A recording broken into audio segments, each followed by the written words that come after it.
ناظرین، امید کرتا ہوں آپ خیریت سے ہوں گے۔ تو لوٹ چکے ہیں ہم ایک نئی ویڈیو کے ساتھ۔ تو چلیے بغیر وقت ضائع کیے ویڈیو کو شروع کرتے ہیں۔ دنیا خوبصورت ہے، سفر نامہ، قسط نمبر 2، بینکاک کے بجھے بجھے شعلے۔ ہماری پہلی منزل بینکاک تھی اور بینکاک تک ہمیں تھائی ایئر ویز نے لے کے جانا تھا۔ فلپس کمپنی نے اس مطالعاتی اور تفریحی دورے کا اہتمام اپنے ان 34 ڈیلروں کی ضیافت تباہ کے لیے کیا تھا جن کا تعلق ملک کے چاروں صوبوں سے تھا، جنہوں نے خود کو بہترین ڈیلر ثابت کیا تھا۔ میری حیثیت مبصر کی تھی۔ گروپ میں جوان بھی تھے، بوڑھے بھی، زاہد بھی، رند بھی، اور وہ بھی جن کے لیے شعر نے کہا ہے، رند کے رند رہے، ہاتھ سے جنت نہ گئی۔ سو میرے آئندہ کئی روز رنگ برنگے انسانوں کی اس کاک ٹیل کے ساتھ بسر ہونا تھے۔ نشہ تو آنا ہی تھا۔ جہاز نے پرواز کے لیے پر پھیلائے۔ تھوڑی دیر بعد روشنیوں سے جگمگ جگمگ کرتا شہر ہماری نظروں سے اوجھل ہوتا چلا گیا۔ روشنیوں کا یہ شہر ویسے بھی آنکھوں سے اوجھل ہوتا چلا جا رہا ہے، اور اس کی جگہ اندھیروں کے شہر نے لے لی ہے، جہاں ہاتھ کو ہاتھ سمجھائی نہیں دیتا۔ پرواز نارمل ہوتے ہی تھائی میزبان لڑکیاں حرکت میں آ گئیں۔ انہوں نے ساکی گری شروع کر دی۔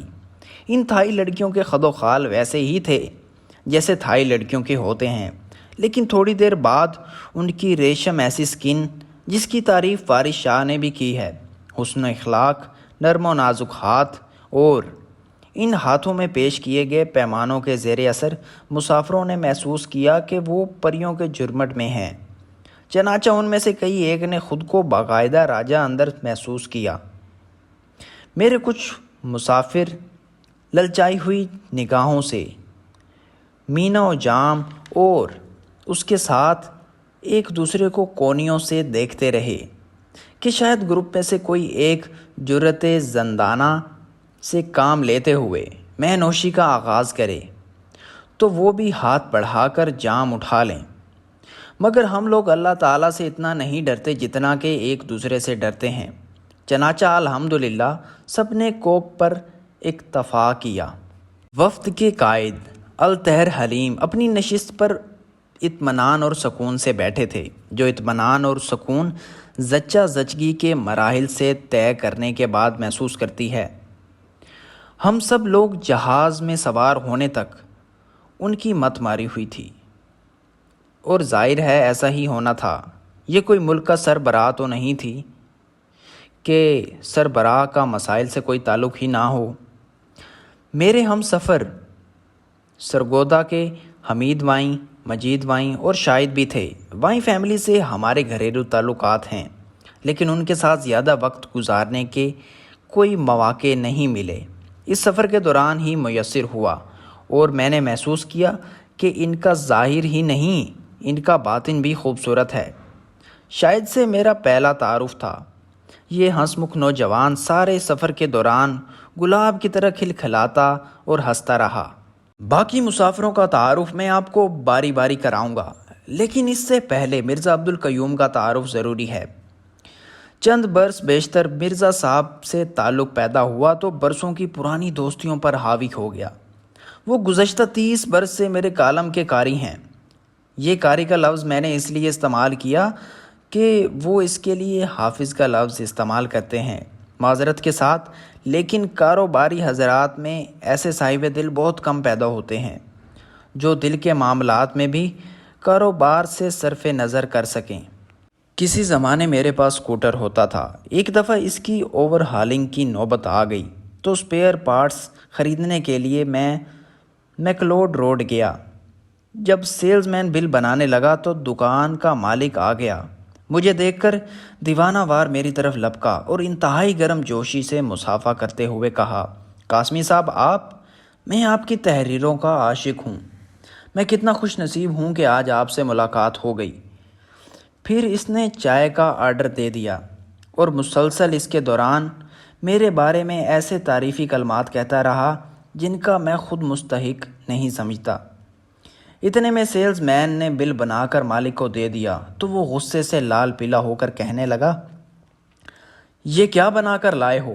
جانتے نہیں یہ عطاء الحق قاسمی صاحب ہیں جو ہماری قوم کا قیمتی سرمایہ ہیں۔ 512 روپے 6 آنے، اس میں سے 12 روپے اور 6 آنے نکال لو اور دوبارہ بل بنا کر لاؤ۔ تم لوگ قوم کے موسموں کی عزت کرنا جانتے ہی نہیں، بے وقوف، جاہل۔ مجھے یوں لگا جیسے اس ساری گفتگو میں صرف آخری 2 لفظ میرے لیے تھے۔ خیر یہ تو جملہ ہائے متعارضہ تھے۔ قیوم کی محبت مختلف نوعیت کی ہے، وہ کاروبار میں بھی محبت کے قائل ہیں، جبکہ یار لوگ محبت میں بھی کاروبار کرتے ہیں۔ ان کا تعلق پنجاب کے ایک پسماندہ قصبے پسرور سے تھا اور وہ اپنے قصبے کو نہیں بھولے۔ ہر سال پوری تحصیل میں امتیازی نمبروں سے امتحان پاس کرنے والے طلباء اور طالبات میں لاکھوں روپے کے انعامات تقسیم کرتے ہیں۔ گورے چٹے، خوش لباس اور خوش کلام مرزا عبدالقیوم کو اپنے علاقے میں ایک ہیرو کی حیثیت حاصل ہے۔ حالانکہ اس وقت رات کے 3 بج رہے تھے، لیکن جہاز میں چہل پہل تھی۔ مسافروں کی بڑی تعداد بینکاک کے شعلے دیکھنے جا رہی تھی، چنانچہ ان میں وہ ایکسائٹمنٹ پائی جاتی تھی جو چاند رات کو مشتاقان عید میں پائی جاتی ہے۔ بینکاک کو بین الاقوامی ہیرا منڈی کی حیثیت حاصل ہے۔ پوری دنیا سے سیاح یہاں ایڈز خریدنے آتے ہیں اور واپسی پر اپنے پیاروں میں تقسیم کرتے ہیں۔ عصمت فروشی کو یہاں سمال انڈسٹری کی حیثیت حاصل ہے، چنانچہ گھر گھر کے چھوٹے چھوٹے یونٹ قائم ہیں جہاں چھوٹے چھوٹے بچے بطور ایندھن استعمال ہوتے ہیں۔ صرف یہی نہیں بلکہ یہاں پر امراض پرستی کا بازار بھی گرم ہے۔ یہ بات میں نے محاورتاً نہیں کی بلکہ اس مقصد کے لیے واقعی خصوصی طور پر ایک بازار موجود ہے۔ گلزار وفا چودھری ایک میٹنگ کے سلسلے میں بینکاک گیا تو اس کے دل میں یہ بازار دیکھنے کا تجسس پیدا ہوا۔ وہ ایک گھڑیوں کی دکان میں گیا اور اس کے مالک سے بازار کا پتہ پوچھا۔ مالک نے کہا، تم کہاں بازار ڈھونڈتے پھرو گے، $10 مجھے دو۔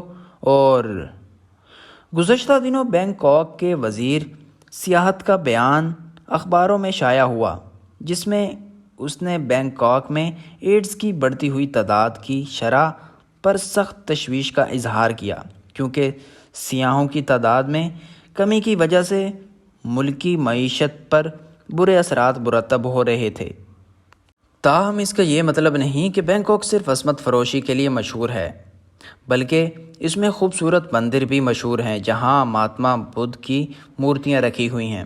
چوری میرا پیشہ اور نماز میرا فرض ہے والا مکالمہ کیسے کیسے مقامات پر اپنی معنویت دکھاتا ہے۔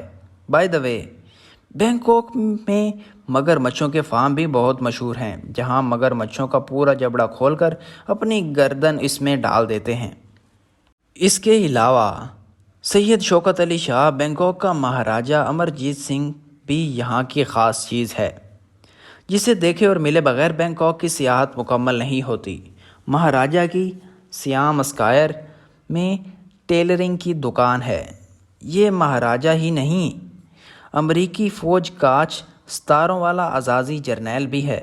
اس کے علاوہ اور بھی بہت کچھ ہے۔ جہاں تک تھائی لینڈ کی عوام کا تعلق ہے وہ انتہائی خوش اخلاق اور عجز و انکسار کا پیکر ہیں۔ اس وقت جہاز میں گھڑیوں جیسی فضا میزبانیں مسافروں کی خدمت میں اس طرح منہمک تھیں جیسے وہ ڈیوٹی پر نہیں مندر میں ہیں اور عبادت کر رہی ہیں۔ جہاز کی لینڈنگ کا اعلان ہوا اور پھر تھوڑی دیر بعد ہم اتر گئے۔ بینکاک میں ہم نے صرف چند ایک گھنٹوں کے لیے رکنا تھا کہ یہاں سے کینٹاس ایئر لائنز کے ذریعے ہمیں سنگاپور کے لیے روانہ ہونا تھا۔ پہلے پروگرام میں بینکاک میں ایک دن کا قیام بھی شامل تھا جو کسی فنی مجبوری کی وجہ سے تبدیل ہو گیا۔ اس وقت میں نے دل میں خدا کا شکر ادا کیا۔ مجھے بینکاک سے خوف سا آتا ہے۔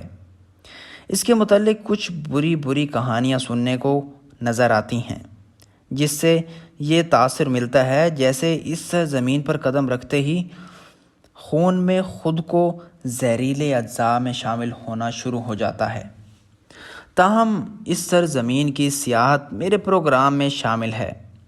انشاءاللہ آج نہیں تو کل میں اس پراسرار خطے کی کہانی اپنے قارئین کو ضرور سناؤں گا۔ ناظرین اس کے ساتھ ہی ہم اس ویڈیو کو اینڈ کرتے ہیں۔ اگر آپ کو یہ ویڈیو پسند آئی ہے تو لائک شیئر اور سبسکرائب کرنا نہ بھولیں۔ جلد ہی لوٹیں گے ایک نئی ویڈیو کے ساتھ، تب تک کے لیے اللہ حافظ۔